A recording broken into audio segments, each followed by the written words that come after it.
What's going on, everyone? My name's Tenebris, and today we're going to talk about what Generation Zero would be like if it leaned into the immersive sim genre and design philosophy. Immersive sims are a genre of game that heavily emphasizes player choice through their actions and decisions, using simulated systems to have player choice and action have a consequence or a benefit to the player and a narrative that equally reflects that. It's always been one of my favorite video game genres, from ripple effects in plot lines to crazy powers to level and world designs that you can just keep coming back to. And it's one of those genres I don't think that we see enough of, simply due to how complicated it can be to actually design a solid immersive sim. To me personally, what kind of defines a solid immersive sim is four fundamentals. Points of interaction. It's what really draws you into a video game world. Simple stuff such as picking up objects to turning on a sink, all the way to complicated methods of expanding on how a player moves through a world with interactions like ladders, crawlways, and movement abilities like vaulting, climbing, and light parkour. Open-ended systems to play with that emphasize player creativity and emergent gameplay. Things you can really mess with, from physics to reactive elements. Options for multiple playstyles of stealth or violence or even pacifist playthroughs. An open-ended plot, reactive plot, or a plot with decisions and multiple endings isn't necessary to be an immersive sim, but to me the best of them have these decisions and narratives woven into them. And then the most important thing, the bacon in the lettuce and the tomato sandwich, atmosphere. The atmosphere of the world and your personal feelings towards said atmosphere is huge. It's the soul of the genre and the design philosophy. And the most successful immersive sims can be recognized by their atmosphere alone. Generation Zero's always had chunks and pieces of an immersive sim built into it. Small points of interaction, loosely open-ended systems, and a hell of a lot of atmosphere. Sadly, there is no level of player choice in the game world, and I think that this is actually a thoroughly missed opportunity in the game. Now, I'm not saying that Generation Zero should turn into a full-blown immersive sim here, even though it might sound like it at this point. All I'm saying is, what if? Well, let's go through each of those four qualities that I touched on earlier and see what Generation Zero would be like behind the looking glass. Generation Zero has an interesting take on points of interaction, best showing the chunks and pieces of the genre and design philosophy that I was talking about. You could do things like play an organ, or shoot a church bell, ride a boat to Himfell, or push a friggin' swing set. So let's take these points of interaction a step further. Reimagining radios here, instead of items we carry, they would instead be props placed around the world. They could play a song and you could switch between channels by interacting with them. Ambient music is really great for immersion, but also the radio would still lure machines in, forcing a decision on the player. Do you let the radio play music and enjoy the tunes and get a fight in, or do you turn the radio off and try to play stealthy? Or the lure, you could take this with a few skill points and have some options with it. Call in a machine passively to get the jump on them, or call them in a suspicious state so they wander around a location and into a trap, or get them to bum rush as they normally do, giving some real options in how we lure machines in. Or maybe even a step further, multi-layering things. The whole radio interaction? What if you got a car battery and placed it into the car inventory? You could then turn on the car in the same fashion as the radio, turning the car into a lure of itself that also kind of happens to explode. Adding small movement options like vaulting and leaning too would be huge for how we move through the set pieces put together by the developers and make use of the environment around us. GZ has some great pieces of interaction, but if it were taken to the next level, it could be insanely immersive here. Now, open-ended systems. Probably the most intricate and difficult part of any immersive sim.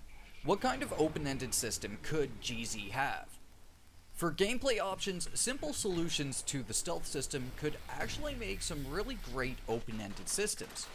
Things like having more options for lures and how they call machines in, maybe the introduction of crawlways in houses and bunkers, all the way up to having options for non-lethal and truly silent takedowns on machines. For non-lethal, there are a ton of methods, from hacking to manually having to sneak up on machines to weapons designed around shutting off machines instead of destroying them. Detailed stealth systems are usually the easiest route of creating open-ended systems in a video game. And I mean that totally on a conceptual level, not on a practical level. Or going to a gameplay-based, moment-to-moment, open-ended system. Let's look at potential reactive components in the game world that could already be taken advantage of. Fire and electricity and gas, namely. Fire spread would be pretty interesting in a setting like Generation Zero. Due to all the brush and forestry, it'd basically become Wildfire Simulator 2022. But also could be a fun element of combat. Like, imagine if you shot a tank's fuel cell and all of a sudden the whole area was just blanketed in fire permanently until you started up your next game session. It'd be wild, and maybe good to use against machines in large groups. And for electricity, right now we have two forms, EMPs and lightning bolts. But what if they were unified to the same thing? Which might be a bad or a good thing, I don't know really as I'm writing this, but like, you shoot a fuse box on a house, and not only does it EMP the machines, but then it makes deadly arcing electricity in the area permanently. It would make looting really tough, but would also maybe be the thing to finish off the fight. Using car batteries and placed EMPs would have a similar, but shorter lasting effect. And then also, it would essentially turn small EMPs into little lightning hand grenades. And last up, for gas. When the tanks and the harvesters do the farty gas thing, maybe if you had a weapon to cause fire, you could then light the whole gas cloud up, which then would probably bring the frames down to -5, but again, would be the killer blow that you need to stop the machine. Kind of like the thermobaric, but obviously on a much smaller vicinity. This would be a more niche interaction requiring you to have a specific damage type, but also would show the level of detail usually hidden in immersive sims. These elements that are already in the game could be totally spiced up and made more reactive to become whole open-ended systems of their own, with decisions that have both benefits and repercussions in the moment-to-moment of Generation Zero's combat. This is actually the tough thing for Generation Zero. Its reliance on combat as the sole player activity is hard to work around, so instead, working with it would be the better idea in this hypothetical setting. Now, let's talk plot. Like I said in the intro, a reactive plot isn't necessary to an immersive sim, but it can be a huge benefit to the overall experience. Some examples of reactive plots are like the Dishonored franchise's chaos system, having the world react to the playstyle and choices you make as you proceed through the plot. Or like the way BioShock changes its ending based on what you decided to do with the Little Sisters throughout the plot. A reactive plot doesn't need to be immediate. The slow burn of decisions throughout a game can have a much greater impact when all is said and done. Generation Zero could totally have similar vibes to a chaos system. Going back to non-lethal machine takedowns that we were talking about before, imagine if we had a reactive chaos system, kinda like Dishonored, where regions would have various levels of machine activity based on our playstyle in a given region. Or maybe on the other side, as we go through the game unlocking bunkers, more machines start spawning in the map itself, giving a feeling of Phoenix really trying to stop you until you hit the endgame. There's also room for a big player choice at the end of the game, a hallmark of a lot of immersive sims. The choice of either activating the bomb the Soviets give you at the end of the plot, or not, and instead leaving Von Ulmer to do his thing and hopefully overcome Phoenix on his own. Both would lead to the same end game we have today of waiting for big updates and DLC to come along.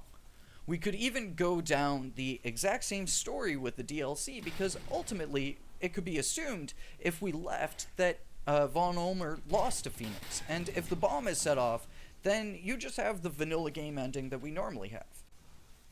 It's kind of a bit more spicy, I think, and a good way of making the player feel like they played a role as more than just an errand boy or a one-man army, like they actually made a call on what happened.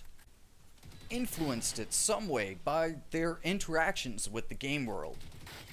And well, for Atmosphere, as I said before, Generation Zero doesn't need any help in that department. Its current atmosphere is perfect, and even more so, perfect for an immersive sim, especially an ambitious open-world immersive sim. Now, I want to close this video off saying the point is not about what Generation Zero should do, or even about what Generation Zero could do. This is just for fun, like my last video on Generation Zero as a multimedia product. I want to know, what do you think of the immersive sim genre? Do you think that Generation Zero could be one? Let me know in the comments down below. But for now, I've been Tenebris, you've been awesome, and I will catch you all in the next one. Until then, peace.